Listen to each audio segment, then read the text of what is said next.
Hello everyone, আজকে আমি এসেছি শ্রীরামপুর পার্ক স্ট্রিটে, মানে চার্চের এখানে। আমাদের এখানে এবারে পার্ক স্ট্রিটের মতন সাজিয়ে পুরো পার্ক স্ট্রিট বানিয়েছে। তো এটা চার্চের অপোজিট সাইডে এখানে প্রোগ্রাম হচ্ছে একটা, মানে সিঙ্গিং, ডান্সেরটা হবে 30 তারিখ। সেখানে আমিও ডান্স করব।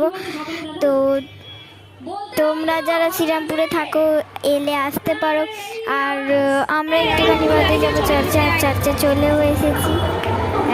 তো এখানে ভেতরে ভিডিও অ্যালাউ করছিল না, তাই দেখাতে পারিনি, নাহলে ভিডিওটা দেখাতাম। আর এইখানটা